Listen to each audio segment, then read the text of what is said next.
I wish there were a way you can just like snap your fingers and get it done. This is not one of those ones that I really want to go through the process.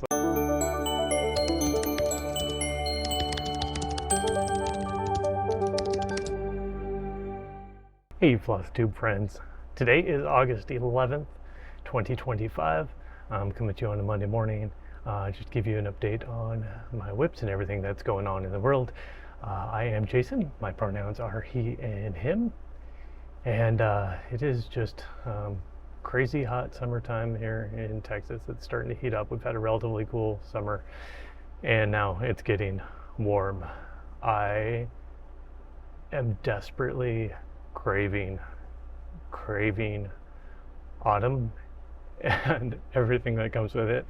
Summer is always my least favorite season. Not a huge fan of the heat, but fall is the absolute best. So I am looking forward to all the crunchy leaves, which we don't really get down here in Texas too much. But just the changing of the colors and everything that goes with that. I am looking forward to peach and sour apple cobbler. That sounds so delicious right now. I can't tell you how much I want that right now. I'm ready for Halloween and pumpkins and all that goes with that. So anyway, we're making it through the heat and the summer, and I guess we'll make it through, and eventually we'll get to the autumn and all the fun stuff that comes with that. If you want to keep the conversation going between these videos, you can reach me on Instagram at jasonxstitches, or you can reach me through email at jasonxstitches@gmail.com. Those are probably the best ways to get a hold of me. And you can also follow along with the Stitching Connection. The link is down below, and you can see everything that's going on over there and who's doing what and what everybody is doing. Check out all the FlossTubers down there as well. All the FlossTubers listed below in the Stitching Connection groups will be sharing what they're doing in Stitching Connection, and you'll be able to watch that progress over the next year or so, depending on the group. Some will move quicker than others. So in the last video, I did have some giveaways, and I wanted to announce those now. So this is my Christmas in July. That didn't really happen. So we are going to move forward with just Christmas whenever. Thank you for everybody who left messages and comments in the last video. And if you did win one of the things, please just send me an email with your mailing address, and I will get the patterns out to you. So we had 4 different collections. First one was the Santa collection.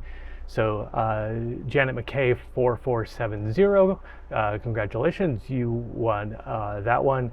For the country packet, the winner is Always Be Yourself -6. So what a great name. I loved seeing that pop up. For the Mistletoe collection, Betty Larks 8134. And finally, for the Stocking collection, at Linda Williams 2271. So if I shouted your name out, go ahead and send me an email and let me have your mailing address, and I will get these out to you as fast as I possibly can. And again, thank you everybody who did leave comments, and congratulations to all the winners. I have a special thank you for my friend Shelly in Indiana. She sent me a great little package in the mail this week. I was so excited to get that. She sent me a package with some patterns in it. It was an array of patriotic motifs, so there was quite a bit of those. So just a few, whoops, a little glare on these that she sent over.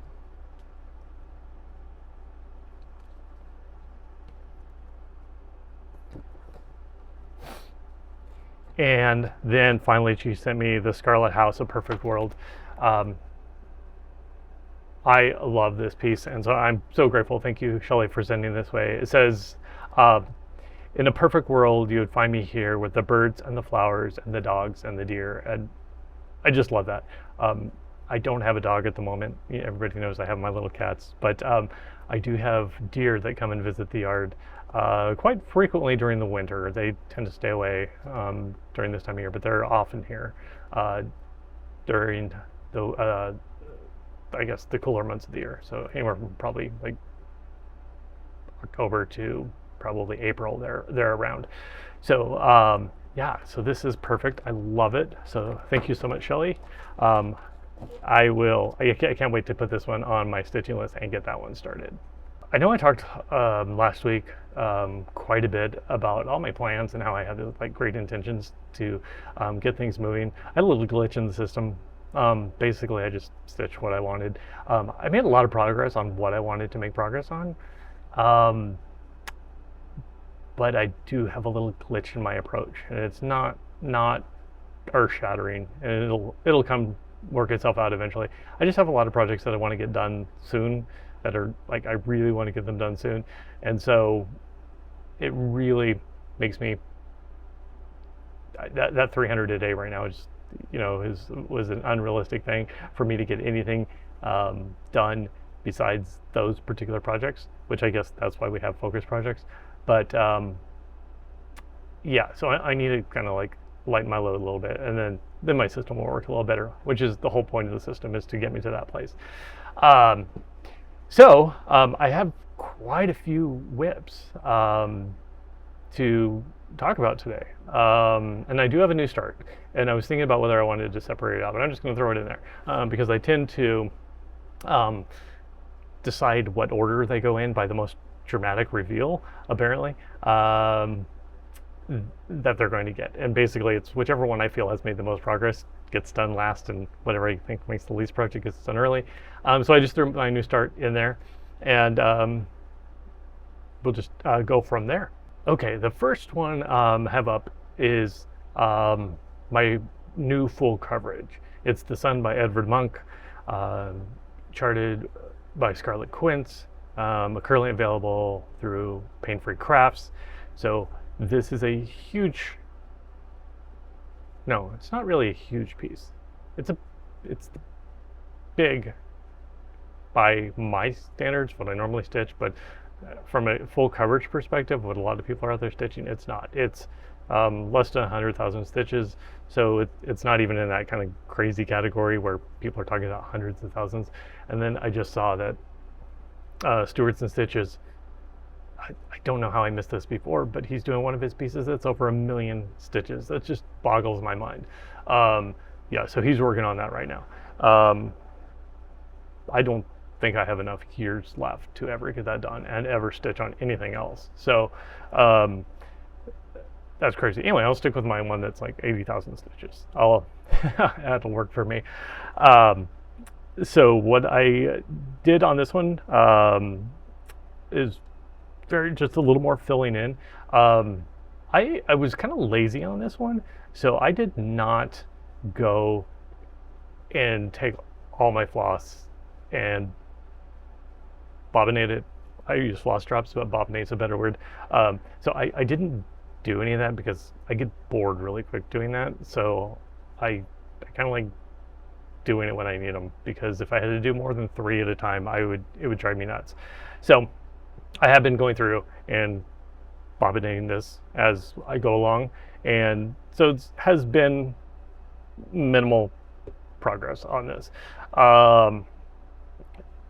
Slowly making it through.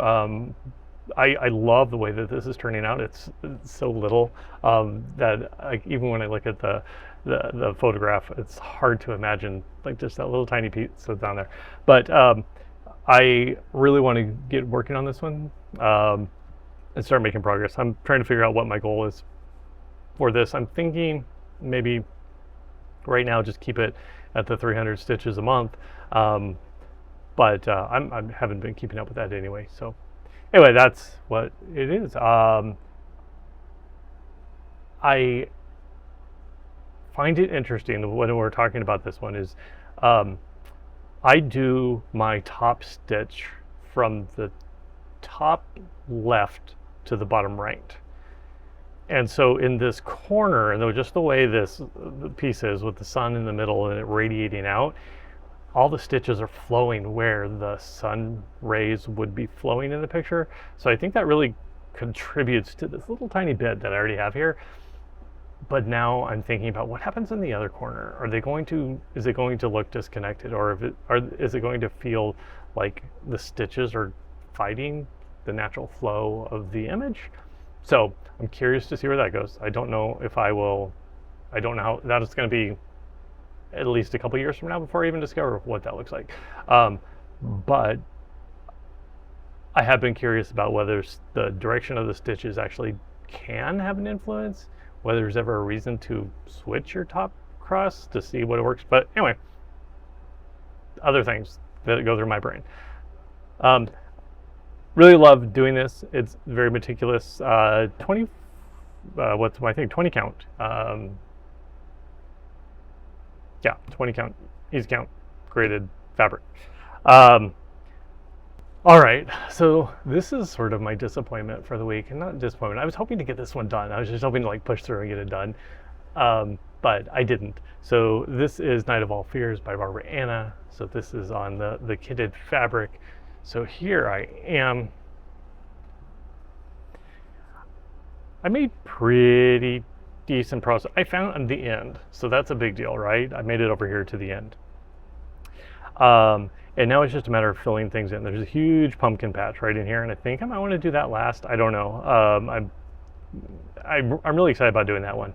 I did spend a little bit of time, I guess a good chunk of my time on this one the past week, filling in like little leaves, the little eyes, and little odds and ends that are missing, sort of like, you know, here on these witches, they're patches. But I had a few little odds and ends running around that did not.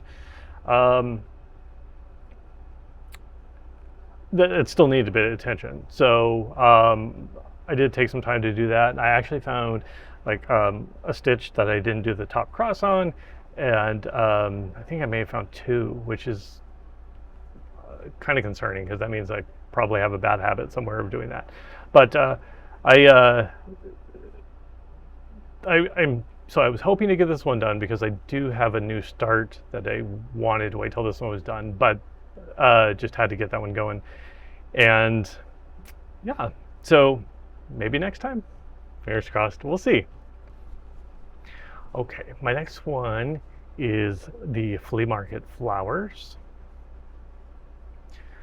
So this is a long piece of fabric. This is going to become a draft stop eventually, and this is what I'm considering the top going in this direction, so I feel like it's sort of upside down right now, but I'm not going to rearrange it. So I did get quite a bit of this chunk done since the last time. So for Stitching Connection, we did have a Zoom call on Friday evening, and I have come to the conclusion that I can't do any sort of counting when there's people around talking, that I want to stay engaged in the conversation. So I do have to choose something that is relatively easy. So any of my ADA projects I think are the perfect thing for me when I'm on Zoom calls. And even then I felt like there were moments where I was second guessing myself on counting quite a bit. So anyway, I love where this is going. I think this is such a fun piece. And so it was just making slow and steady progress. I didn't have this one planned at all. I just realized that's what I needed to do in that particular moment. So we went with it. So again, this is just for fun. This is what I started for summer. And I will keep it moving. I don't think I'm going to put it away for the year.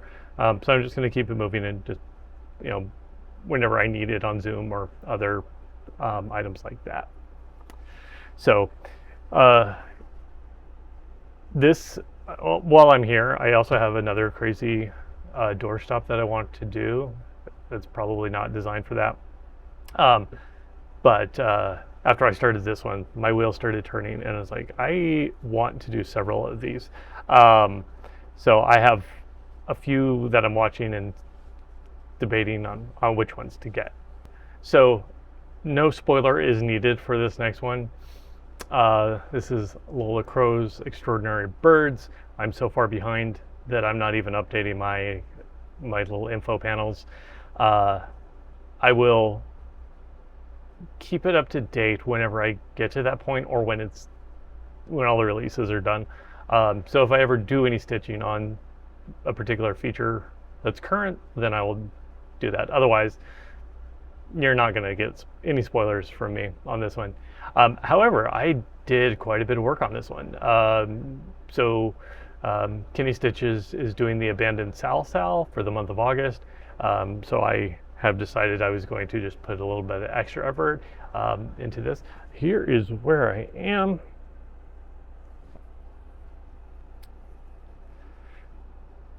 So the last time I was working around down here, and I really wanted to get the base done, but then I felt like there was a lot of holes up here that I wanted to address and deal with.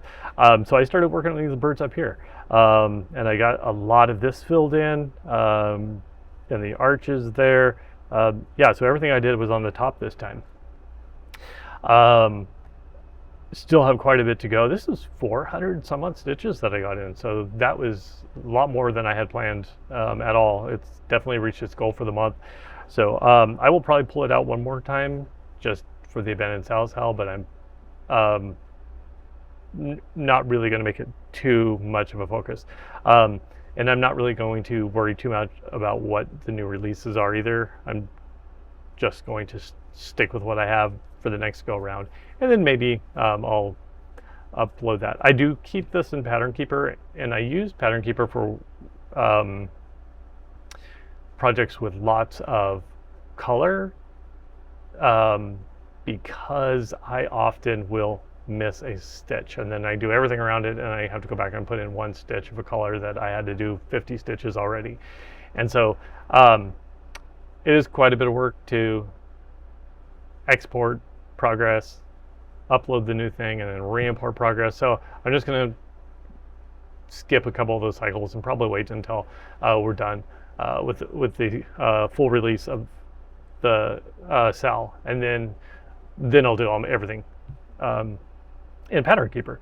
So anyway, I do love this piece. It's so much fun, and I am really looking forward to getting it done. But it will be a long, long time. It is actually amazing to stitch, and that's why whenever I do sit down and stitch it, I put a lot of stitches in. It's a heavy load. So that is Extraordinary Birds by Lola Crow. What was my fabric on this one? I have not been doing any fabrics. Extraordinary Birds is the Stitch Me fabric of the month from February. It's called Oat, and it is a 32 count Joblin. All right, the next one is from Stitching Connection A. So that is one of the two groups that I am in, and we are doing the bookcase. And so this one, we are all doing the same pattern, but we are all choosing different fabrics. Of course, we're doing different fabrics. We're all doing different flosses, and we all selected our own flosses. And we each are deciding how we're going to do all the individual elements. So the first round, we're all stitching just the bookcase, and then once we do that first rotation, we're all going to stitch the top shelf, and then the second shelf, and then the third shelf. So I don't feel like I have made that much progress on this one, and I got a bit sidetracked, and so I set it aside on one of the days I was going to do it. Leon in my group sent a picture out of what he's doing, and he actually made these handles metallic, and I think it was amazing. And so I'm debating whether I want to go and rip out these handles and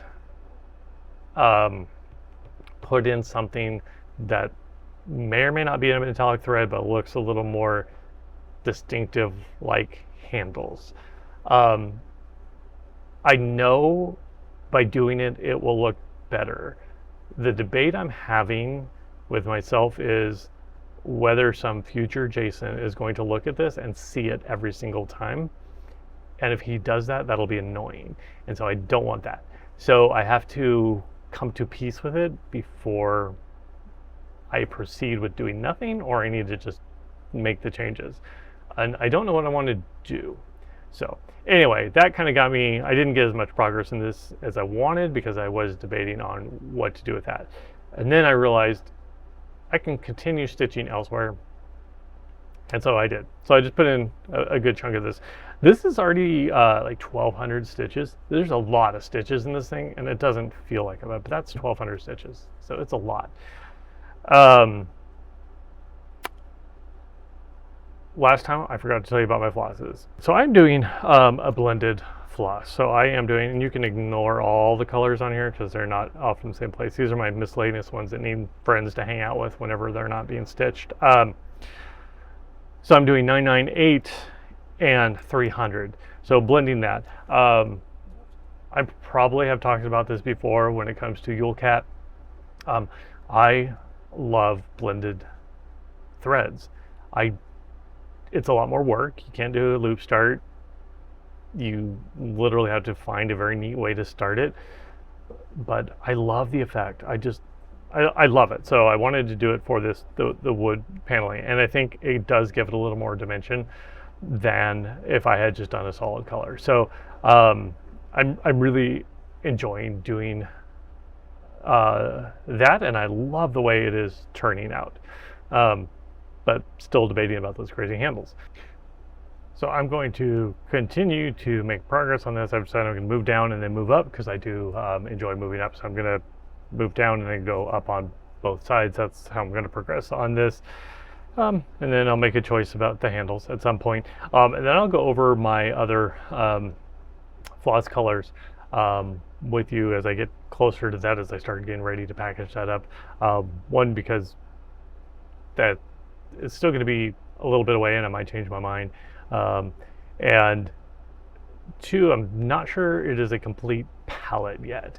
So we will go and see exactly how that comes up. If I didn't mention it already, this is Portobello by Stitch Me. This is also a fabric of the month from sometime this year, April. It is the April fabric of the month. Okay, so this is my new start, and I'm really excited about this one. I have mentioned it before, so Lumine and I started this one. I'll put her Instagram handle down below. So we started this on August 6th, so just a few days ago, and I'm really excited about this piece. So I'm kind of going crazy on this one. I am doing an opalescent. It is a Halloween piece. I figured I'd have a little fun with it. I struggled to find what fabric I wanted to do on this one. So I ordered a piece of fabric that was a misfit, and that was an opalescent misfit, and I saw the picture online of what it should have been, and I didn't really have, it wasn't really clear about why it was a misfit. And so it was a relatively good deal, so I was like, okay, I'll just do it. And this was supposed to be like a very gnarled, grayish, orangish, oaky color. And when I got it, it was perfect. It was perfect. I wanted it so bad. I'm like, that is the fabric. I was hoping it just had like some sort of blemish in it somewhere. I got it. It was pink. I don't know how the dyeing process works well enough, but anyway, it was pink, so it was not going to work. So I like, you know what? I don't have fabric. I don't know exactly what I would have used the other fabric for, the pink one, this fabric, and so I'm just gonna experiment. So I went through and just using RIT dyes, I went and dyed this almost like a chocolate brown color, which was, in the color family that I wanted, but it was so like solid and pure. It looked too clean, and then it had the opalescence, and there was a lot that just didn't jive. And so I was like, well, that didn't work. So basically then I just went through and I did a very, very, I don't even know the name of the technique. We crumble it up and then just spoon it on. Anyway, I just added a dark gray to that, and I think it came out amazing. I love how this ended up. I think I tend to be the less model, the better, where just slight variations. So just so it's not flat. But when this one came out, I love it. So, yeah, so much going through my brain on this project. So I'm making lots of changes. So I may have mentioned this before. I have very vivid memories of actually telling you that the DMCs that were called for on this were absolutely not the correct colors for this project. It looked like you were pulling out an 8-pack of Crayola crayons. It was not the subtle nuance that is shown in the photo of the project, which probably wasn't in the original stitching either. So I know sometimes with DMC conversions they're a little bit off, but this one just seemed completely off to me. So if you want to do May All the Spirits, it is going to be available at Marketplace now. If you do want a physical copy, I got mine off Etsy, so with the PDF, but it is going to be available. If you do want a physical copy, go look for that. Highly recommend it. I'm loving it so far. But anyway, if you are going to do a color conversion, I would highly recommend not to do the DMC color conversion that is recommended on the pattern. It just, if you're trying to get what the little markup looked like, it's not going to be the same. So I started from scratch. I think there may be 2 colors that I carried over from the DMC recommendations. The 3371 is one of them. So other changes that I'm going to be doing. So I started in the middle because I wasn't confident about my margins on this one, and there's not a lot of solid edges on the pattern. It's very fluid around the edges. So I know I'm not going to use this fabric for anything else, so I just decided to start in the middle and just have the excess, and I'm okay with that. Some of the changes I'm going to be doing. The original quote says "your home," and I'm going to change it to "our home." I just feel that is a better, it just says, it makes it more personal if you're going to hang it on a wall. So if I were putting it on a greeting card, I would say, yeah, may the only spirits in your home. But if it's in my house, I'm going to pick it our home. So I did change that. So I'm going to leave the U off, the Y off, and modify some of the lettering around it. The other thing I'm going to do on the lettering, this is one of the things that really did not feel right to me about this, is the original word was the only spirits invade. I think the word invade was way too aggressive, and so I didn't want to use the word invade. So I am changing the word invade to haunt. It's more appropriate for Halloween, and I think it's a little more playful as well, because we can be playful with the word haunt, right? You can haunt places because you frequent them, but it's not very often you can invade things in a positive way. So anyway, I'm changing that. That's the other thing. And as I think the only other things that are significantly going to change, there might be minor tweaks here and there to carry color around or whatnot. The other thing is I will be changing the little cat's face to look more like Nora. I'll go ahead and put one of her little pictures up. She is the sweetest little thing. I love her so much. She adopted me, so she completely makes all the decisions in this little relationship. So anyway, she has a very, very unique face and very dark features, and so she doesn't actually like photograph very well. But when I did see this cat has her eyes, and so I wanted to make sure that this cat looks like her, so I'll be changing some of the markings on her face. So I think that's it. I think that's for the most part. This is really fun to stitch. I was looking at it. It's a very not dense pattern. There's some areas that are very heavy, but then there's tons of space between everything. So I think this one should go relatively quick as long as I give it some attention. So, but right now I'm really excited about it. Can't wait to get back to this one. All right, the one that is here all the time. It is Baldaquin Birdies by Modern Folk Embroidery. So this, let's see if I can get it all in there, is where I am.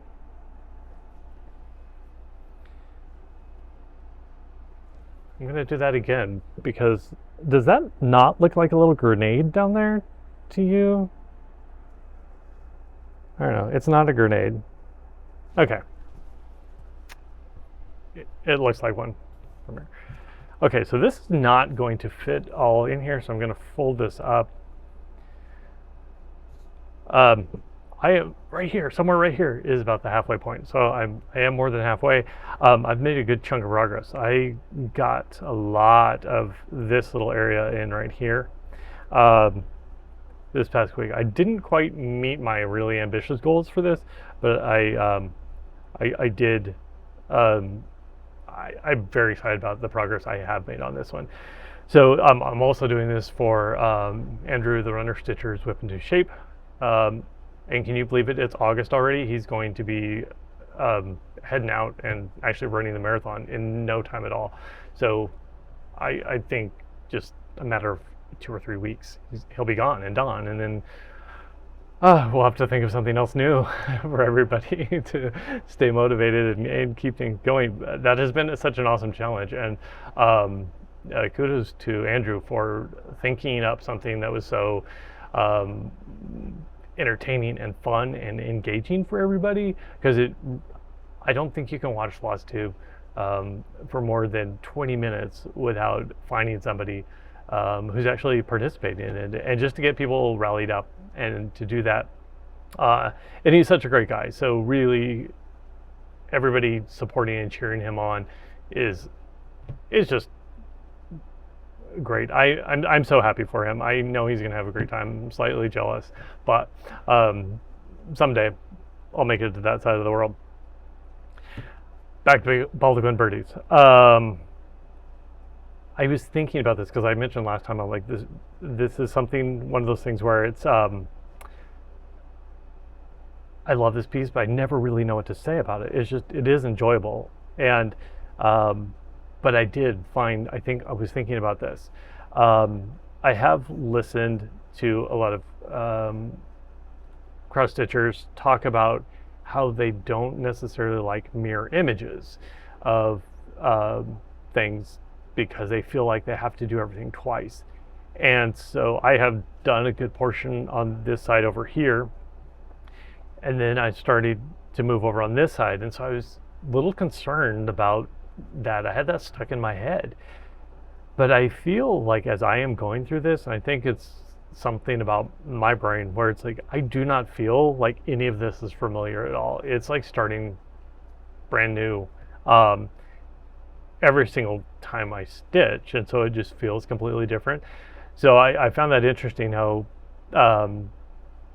people perceive the same things differently, and how where some people look at the mirror image and think they're doing the same thing twice, which they are, but my brain just doesn't register that, because you flip it around, it just doesn't register. So that was something I was sitting around thinking about while I was stitching this.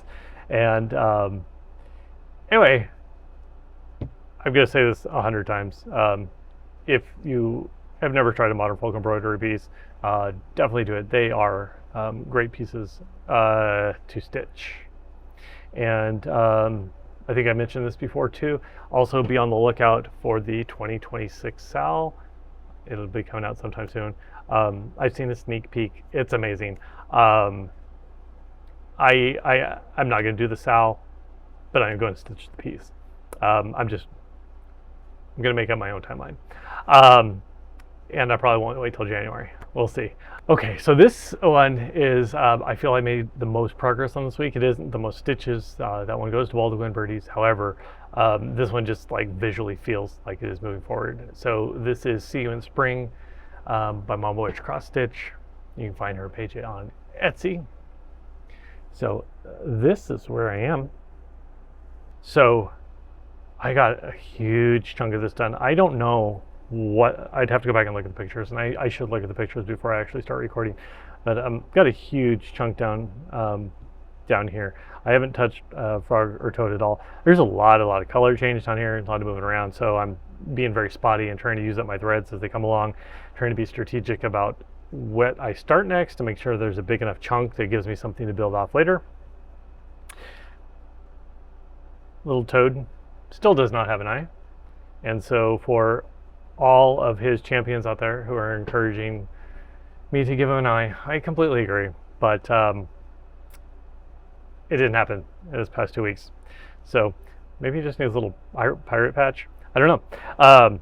Anyway, this is extremely fun. I love stitching on this one, and something clicked this past week that really made me feel like it took a giant leap forward. So anyway, this is super fun to stitch. There's all kinds of tiny details in here that you wouldn't even notice until you really start stitching. Super fun. So I do have a lot of stuff to go back and fill in this section. I think I'm done for the most part with this, except for back stitching, which I do have to do some. I've got a little bit there that I have to do. Yeah, I'm just really pleased with my progress on this one over the past 2 weeks. I have a little friend coming in to visit. Let's hopefully he behaves. Everybody knows that Saga and I have had a rocky relationship lately. So whether it has been crushed stitches because of hoops, or me needing some sort of stand to hold it, and needing the tension on a Q-snap, or me stitching the wrong color and then having to go out and frog tons and tons of little tiny stitches, which was impossible. And I think that one really put a roadblock. And so I've had a mental block with Saga for a while now, but we are friends again. And so I am excited that Saga's coming back. I think we both needed just a break from each other, and now we're back. I sat down. It took me all this weekend, so literally I didn't start until Sunday afternoon. And I always say I have to stitch in the mornings, but at some point Sunday afternoon I was like, those stitches have to come out.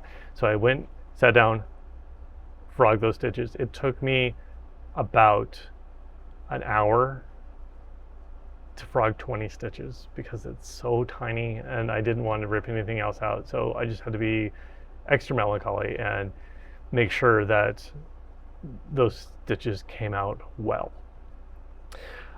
I got that done, and then I said, okay, I was going to put down just a few stitches just to make some progress.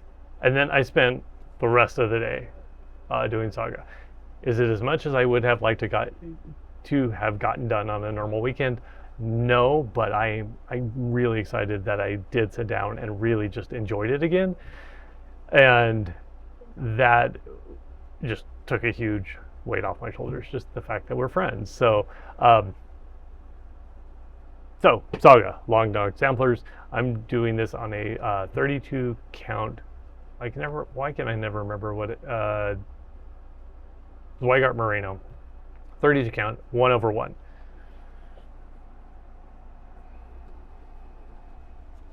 So he is in this, and so he's going to stay there until he's done.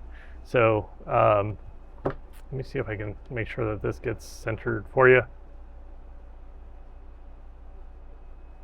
Okay. So I've just been stuck on this for a while, so it looks pretty similar to what last time. So the big things that have happened since the last time you saw it, I got a good chunk of the top of the hippo in. That doesn't sound like a lot, but it's a lot of stitches. And then I started on this palm tree up here. And I think once I got to the point where I could get up to where that palm tree starts and I could change color, I think that was really motivating for me, just to be able to get past that giant block of green. So I definitely still have some back stitching to do in here. I have a few little bugs flying around to put in, and there's so much more in this scene to put in. But yeah, hopefully next time there'll be a much bigger chunk for you to see, and start moving, get that hippo done. But it's very mentally, it was a great progress mentally. Let's just put it that way. I'm just so glad to get over that little barrier that I had. So what else? Yeah, that's it for Saga. I'm excited that we can start going along in a happy little existence again.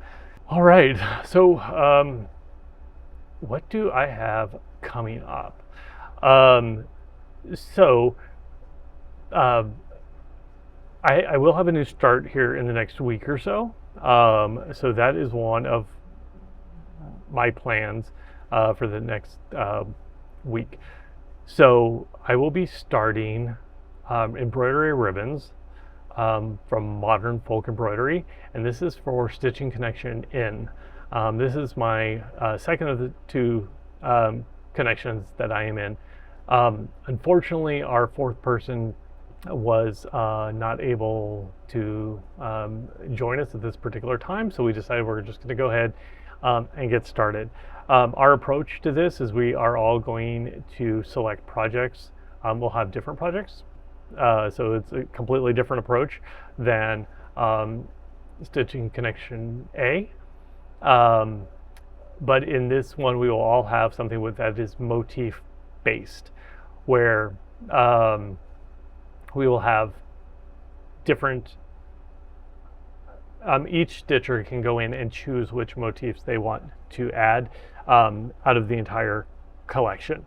And then they can personalize things based on what the original stitcher, within the boundaries that they prescribe. So I did choose a pattern that I was really wanted to do. However, what I was envisioning for it didn't really allow for too much personalization from the other stitchers. And this is all about making connections and really letting this be a collaborative community process. So I will probably talk about that one later because I'm sure I will stitch it someday, but chances are it'll be monochromatic. And if not monochromatic, 95% monochromatic with just maybe a hint of something. So, and it would just be a lot of block stitching. And I didn't feel like that would be appropriate to let people contribute in a way that is fair to them. So, I decided to change that pattern up. So I'm currently thinking of doing about embroidery ribbons by Modern Folk Embroidery. Of course, Modern Folk Embroidery is going to get another little slot on my whips. I really do think that I'm going to have to put a cap on it, because otherwise I'm going to have so many Modern Folk Embroidery pieces that I mean, I could just be the model stitcher for Jacob, but he does his own work, so that wouldn't work either. But I'm fine with that. I literally could just stitch everything. Modern Folk Embroidery. So we are still in the process of figuring out exactly how we're going to nail everything down. We're pretty close, but we're doing that. If something changes on my pattern, I'll let you know, but that's most likely what I'm going to be doing. I have a tentative palette selected as well. However, I'm struggling to find fabric. Everything I have in my stash is a um, fat quarter, and so it is just it's just slightly too small. And I would have maybe an inch on all margins and on the right or left side. So that's not going to work. So and that's for 28 count. 32 count, it gets me a little closer, but I'm not sure I want to even mess with that. So I'm thinking I might go 36 because I do have some 36. But then the ones that that definitely will fit, the colors are it's just not right for this project. So anyway, all this is subject to change depending on whatever that fabric is that comes about. Let me see. So other new stuff that I'm planning. So my normal focus projects, again, Baldaquin Birdies, See You in Spring, and Night of All Fears are all going to be moving forward and really trying to make significant progress on those. Once I get those 3 done here in the next couple months, that really gives me a lot of just breathing room, and I can just relax a little bit when it comes to everything that I'm doing. Let's see, finally, oh yeah. Oh, and then I do have my stitching connection stuff. So those are the other things that are coming up. Sometime in September, we are going to be starting. So Pam and I are going to be starting gathering acorns. I have some really fun ideas about how I think I'm going to do it. Both of us really are going to make a lot of changes. I don't know what she's going to be doing. But it is going to be significantly different from the pattern, just from what we've all heard her talk about on her FlossTubes already. And then mine is going to be different significantly as well. One is I will be making quite a bit of color changes. I'm going to be making some modifications to the squirrel. And then something to do with the acorns too, and I might rearrange everything on where it is distributed on the thing. There's a 98% chance I will not be doing the bowl on that. So we'll see how that goes. If you are interested in joining along, by all means, we'd love to have you join along. And you can, I don't know if we're going to do a hashtag or not. I think it'll just be something fun for us to share. I don't know. I'll talk to Pam about that. Maybe we will, maybe we won't. I don't know. Hashtags really don't work that well at all anymore on Instagram. So besides the legacy value of giving things hashtags, I don't know. We'll see. But let's see. What was the compromise on this? Okay. So Pam and I discussed this. In the UK, they consider the 1st of September to be autumn. So they use more of a calendar, blocks of months to distinguish seasons. Here in the US, we very, very much celebrate seasons on the solar calendar and use what is happening with the sun to determine when our seasons start. So our autumn will start on the autumnal equinox, which I think is the 21st, maybe this year, somewhere. It's always around there. Anyway, so we were thinking, well, we'll have to negotiate whether it's a spring start or not. Spring, autumn start. We'll have to negotiate that. So the compromise was start it on Monday the 21st of September. That way it's the first of the week for our British friends and the first of a season for our American friends. So anyway, that's kind of a compromise. I am pretty sure that it doesn't matter. It doesn't matter. We're just having fun with it. And it is fun to see how our cousins across the pond actually do things, differently. And it's always fun to, point out the differences. But anyway, in this world, we're more alike than we are different. And I think cross-stitching kind of reminds us of that too. And so, anyway, hello tangent. If you want to join along. Anything else coming up? I did talk about acanthus that I wanted to start very soon. I am ready to go. It's kitted as much as I kit because I don't bobbinate until I need it. But it's ready to go. I have the fabric. I'm just being responsible and not starting it quite yet because I have a lot of other things going on. Also starting in September, and I can't believe this is just a couple of weeks away, I am going to be doing one of 2 Halloween projects in September. This could change. I have been planning to do one in September and one in October, just some seasonal stitching. One is the Candy Cord of Mischief, and the other one is the Halloween Sampler by Primrose Cottage. Those, I've had them for a while. I love the Candy Cord of Mischief. It's so perfect. That one I am definitely stitching. I don't know if I'm going to do it in September or October. I am thinking about, just because I already have a lot going on, maybe not doing the Halloween Quaker this year. I might just hold on to it.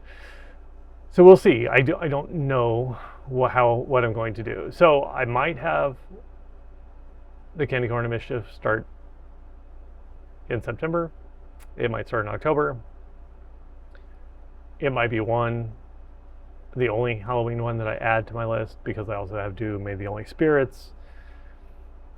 So we'll see whether I add the Quaker or not. Really, that's my question, is whether I'm going to do the Quaker this year. And then if I don't do it, how does that affect my timeline? Yeah, so those are my plans coming up. I am looking forward to getting new focus projects.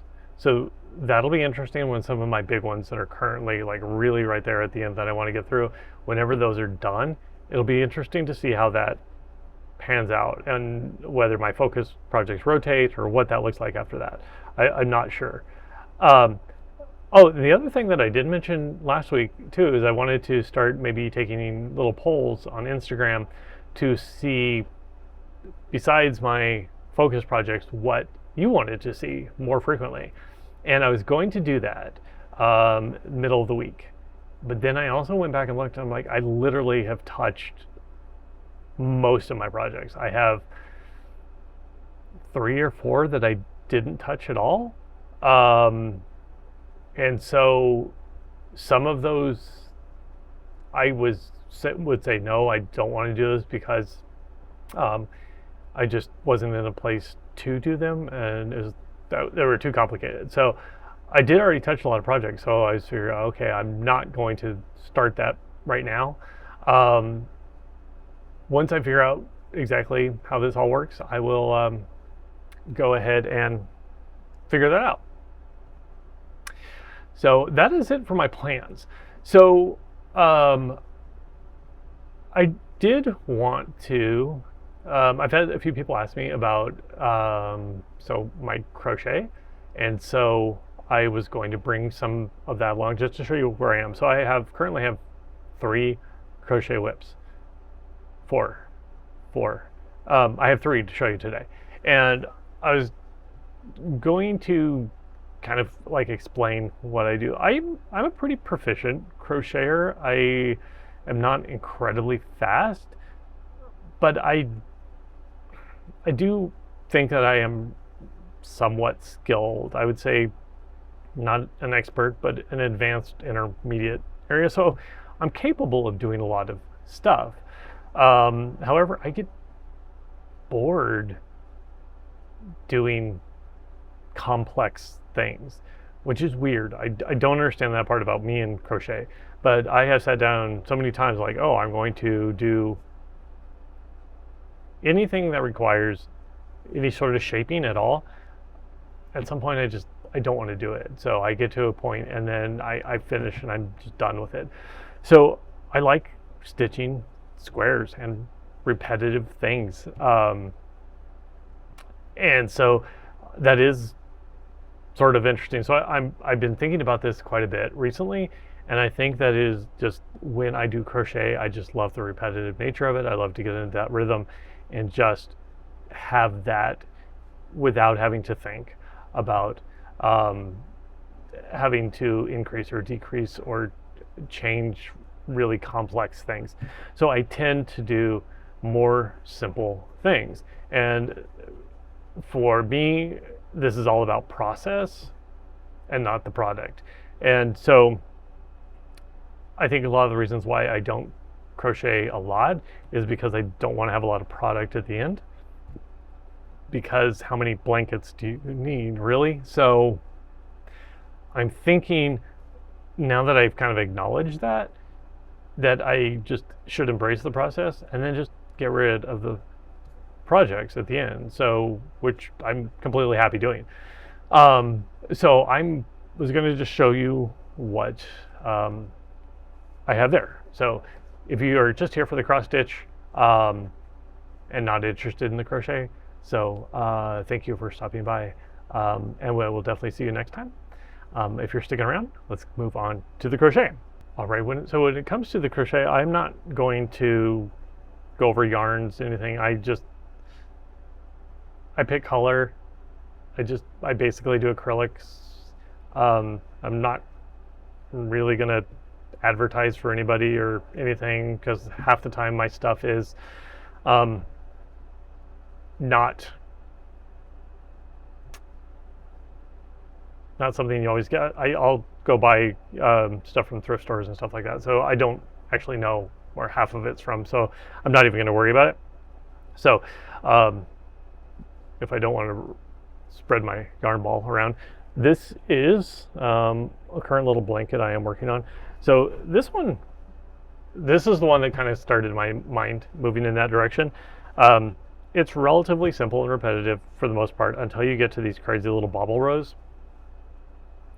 And then it's just like, I hate doing it. It's like one of those things where it's like, no, I do not want to do it.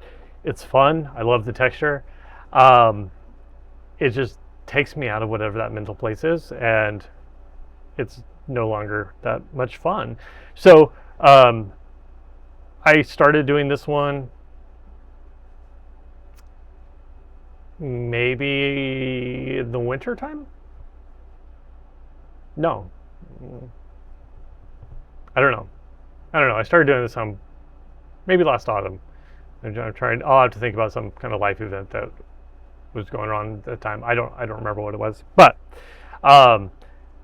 this coral color, a little peachy color, I love the color peach. And so coral, persimmon, that peach world is just where I thrive. So this one was the one that I wanted to do and just bring that in. And then I got stuck on the whole thing where I have to do these little bobbles. The other thing is Nora loves little bobbles. So this may just be a bad decision in general to do this. But this is my oldest little crochet whip. And I probably got this done in, I'm going to say 2 weeks, maybe. I can really move along. And then then I just got to the point where it's like, okay, I didn't want to do another row of bobbles. Okay, so this one, don't ask me about this one. Okay, I wanted to do a relatively moss stitch is easy, right? It's just easy, repetitive, really easy to do. I did a blanket last year. That was a temperature blanket, and I think I mentioned that before, where I just stopped in October because it was getting too long. I was like, that's all I need to do. It was done, and I did that in moss stitch. It's fine, but it's just a lot of the same thing. So I want to do something a little more interesting. So I decided to do moss stitch in a chevron pattern. So again, not extremely complicated. It's relatively easy to do. Where I am adding a little bit of mental gymnastics to this is my color placement. I have 5 colors here, and I have rules based on what color comes next. So they're not in a sequence, they change. So let's see if we can find an example. There's a lot of blue right here, and then it spaces out, and then a chunk, and then another chunk up there. Blue stands out. It's the most used color so far. So I do have this pattern where I just use a little wheel that everybody knows on FlossTube. When you're come to select something, I use it to select the color. I just have a rule. One is that I can't select a color that has been used in the 2 previous rows. And my second rule is I can't select a color that has more than 2 rows more than the last one. So right now, blue I think has 7 rows. Is that right? Doesn't matter, 7 rows. And then I think like the green color only has 5 rows. So that blue cannot come through again until that green is at least up to 6. So it cannot get ahead of whatever is in last place by more than 2. So anyway, it puts a little randomness into my stripes. I tend to like random stripes better than sequential stripes and how they play out.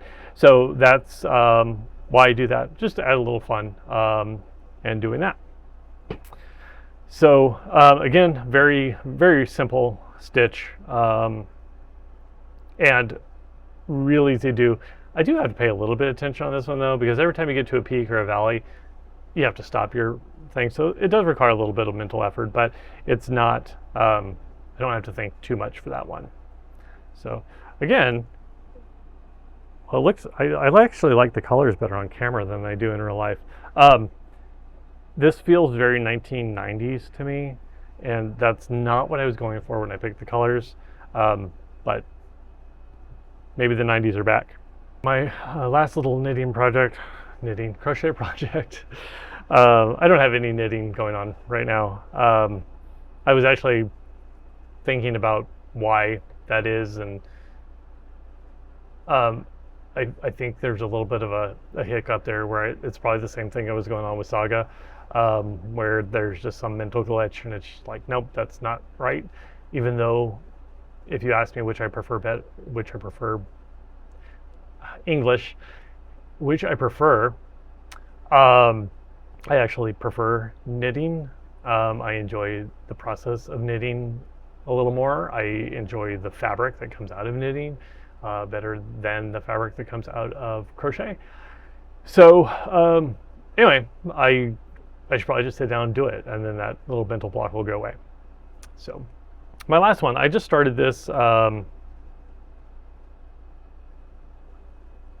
days ago, so Friday. So this is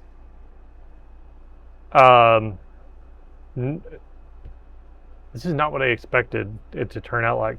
I can't remember the name of this stitch. I think it might be called the block stitch. I'll have to get that down. But basically there's just this little mystery row between what is generally pretty close to a granny square type stitch. The gray is all double crochet using American terms.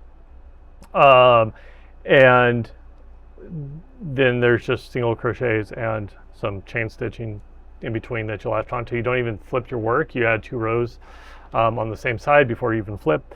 So I was just really surprised how all these colors are just turning out. And so I ultimately was going to do multiple types of yarn, and every row would be different. But this one I had was just like had this great variation in it, and so with a very long repeat, and I think it's doing all the work for me. So I'm just going to stick with those 2 yarns.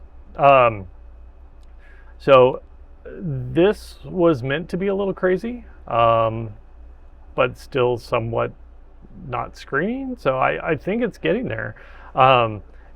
This is really fast to stitch up. So that's it. So those are my 3 blankets that I'm working on. I don't have plans to do anything other than these 3 right now. I don't. Again, this is just the mental thing, but I think between the 3 of them, they each provide a different level of what's the word I'm looking for? They each provide a different technique and different skill levels. So the first one is definitely the most requires the most skill. This one requires the least amount of skill. And so just going through those, I can sit down and just pick up whichever one that I need at that particular moment. And when it's done, I will either decide to add a new one into the mix or not. Or if I want to just add a new one, I will. But I don't think there's enough going on here that I don't feel the need. A new start for crochet definitely does not have the adrenaline rush that a new start in cross stitch does. Thank you all for stopping by and visiting today. I've had a lot of fun sitting here talking and engaging with everybody, and just sharing my stitching with cross stitch and crochet this time. So I don't know if I'm going to be doing that all the time. It's kind of boring updates, but it just gets bigger, right? So maybe not too many crochet updates, but anyway, I hope all of you are doing well, and I hope that you are finding some peace in this world, and remember to go out and do good and find the people that need our help, and give them something to give them a little bit of hope today. Thank you for stopping by, and I appreciate you so much. Until next time, happy stitching.